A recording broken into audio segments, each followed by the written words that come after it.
What's up, boys and girls? Mr. Page back again with your PE activity of the day, and today we're going to be bowling. Now, to do bowling, you need a couple things. You need 10 bowling pins and a bowling ball. Now, some of you may already have actual bowling pins and bowling balls at your house, and if you do, great. But if you're like me and you do not have actual bowling pins or actual bowling balls, then you're going to need to be a bit creative and find something else to replace those with. For example, I have decided to use these gigantic Jenga blocks that you may have seen in prior activities as my bowling pins.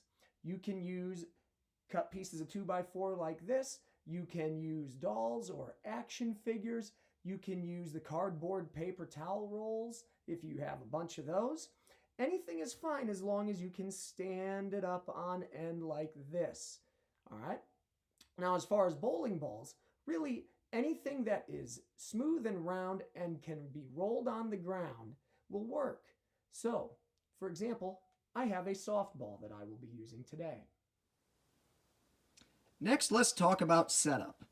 Now, when you get your 10 bowling pins together, you want to set them up into 4 rows that make a triangle or pyramid shape.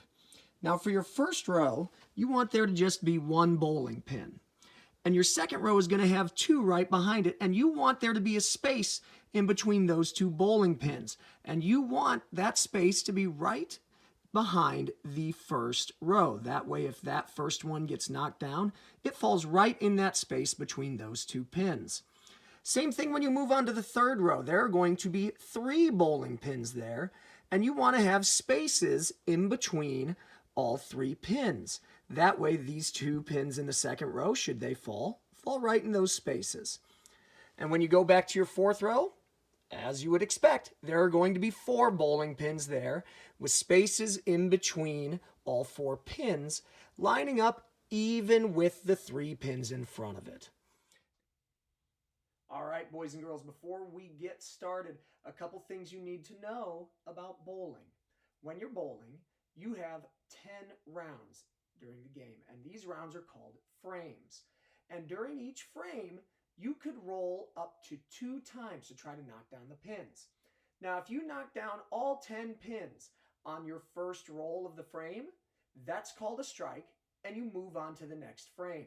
If you do not knock down all 10 pins on your first roll, then you get a second roll to try to knock down whatever is left standing. If you knock all the rest of them down on your second roll, that's called a spare. If you don't, then you just have the pins that you knock down, and that's your score for that frame, and you move on. Now, during the 10th frame, if you roll a strike or a spare in your first 2 rolls, then you get a third bonus roll to finish the game. Now, the other thing that I want to talk to you about is the scoring. Scoring in bowling is a little complicated. So what you're going to see me use today is you're going to see me use a website that scores it for you. You just type in your score for each roll, and it does all the math. You can find that same website in the description below. Now, with that said, let's talk about rolling. All right, boys and girls, when we are bowling, the skill we are using is rolling the ball. Now, rolling is a lot like doing an underhand toss, which we went over a couple weeks ago.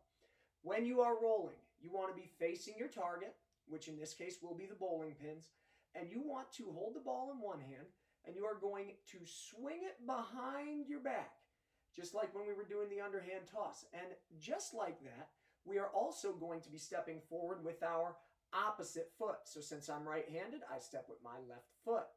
But this time, when you swing your arm and the ball forward, you are going to bend your knees and you're going to bend at the waist nice and low so that when you swing your arm, the ball gets real close to the ground. And once you get right about here in the middle of the swing, close to your front foot, you're going to let go of the ball and let it roll. Now, hopefully, once you let it roll, as long as you are aiming at the bowling pins, you'll knock down a whole bunch of them. With that all discussed, I think we are ready to go. So let's play. All right, it's time for the first frame. Here we go. First roll. Want to look at the pins. I'm going to Swing my arm behind my back. I'm going to take a step forward with my opposite foot, bend my knees, and I'm going to swing my arm forward, release, and roll the ball. It looks there. Yes.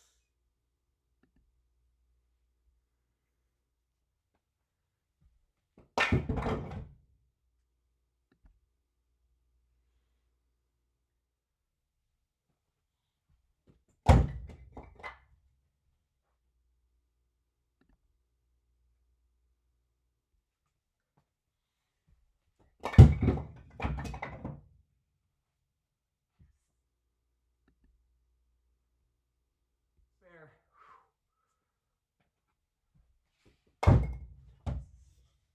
Got it.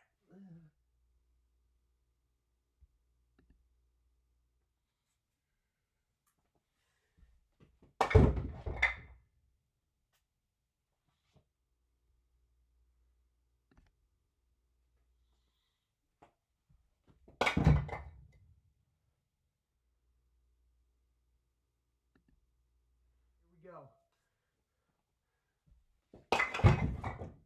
Yes!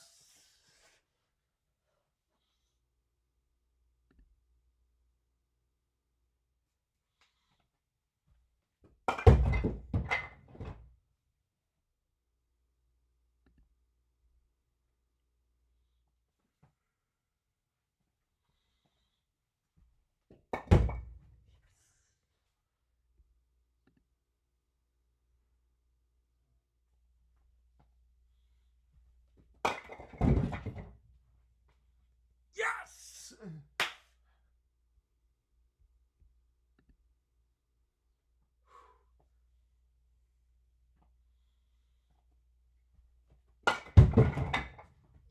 Yes! Whew.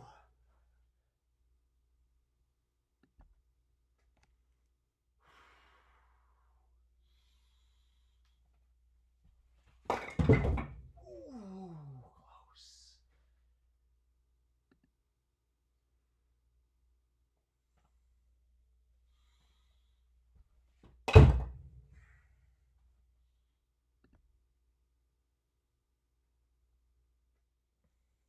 All right, 10th frame. Now in the 10th frame, I could potentially get up to 3 rolls. But in order to get that third roll, I need to get a strike or a spare in my first 2 rolls. So, let's see if I get all 3 rolls or if I only get 2.